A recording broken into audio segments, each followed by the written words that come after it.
Ներքին գործերի նախարարության կրթահամալիրում մայիսի 12-ից 16-ը տեղի է ունեցել ոստիկանության հենասյունային ուղղություններից մեկում պարեկային ծառայությունում ընդունելության եզրափակիչ փուլը հարցազրույցները։ Այս փուլին մասնակցում են ֆիզիկական պատրաստականության եւ մասնագիտական պիտանելիության համապատասխանության համալիր ստուգումները հաղթահարած դիմորդները։ Գործընթացին հետևել է ներքին գործերի նախարար Արփինե Սարգսյանը ոստիկանության ղեկավար կազմի ուղեկցությամբ այցելելով ներքին գործերի նախարարության կրթահամալիր։ Նախարարը շրջել է ուսումնական հաստատությունում զրուցել հանձնաժողովների անդամների եւ դիմորդների հետ անձամբ գնահատելու նրանց պատրաստվածության եւ մոտիվացիայի մակարդակը։ Արփինե Սարգսյանն ընդգծել է, որ ոստիկանությունում ծառայելը պարզապես աշխատանք չէ, այլ գիտակցված ընտրություն, որը պահանջում է բարեվարքության բարձր մակարդակ եւ պատասխանատվություն։ Նախարար Սարգսյանը կարեւորել է դիմորդների բազմակողմանի գնահատումը, այդ թվում հաղորդակցության հմտությունները, հոգեբանական կայունությունն ու ֆիզիկական պատրաստվածությունը։ Անհրաժեշտ է, որ պարեկներն ունենան տարբեր իրավիճակներում ճիշտ եւ արագ որոշումներ կայացնելու ունակություն, պահպանելով բարեկրթություն եւ հանդուրժողականություն, ընդգծել է Արփինե Սարգսյանը։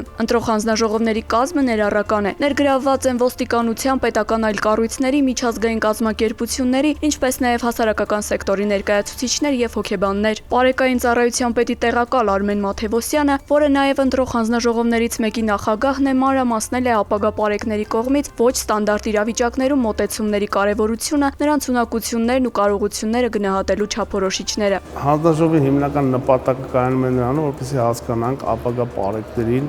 իրանց հոգեկան վիճակը, իրանց մոտեցումները, ոչ ստանդարտային վիճակում իրանք ինչպես կձևակերպեն իրենց միտքը, իրենց ունակությունը։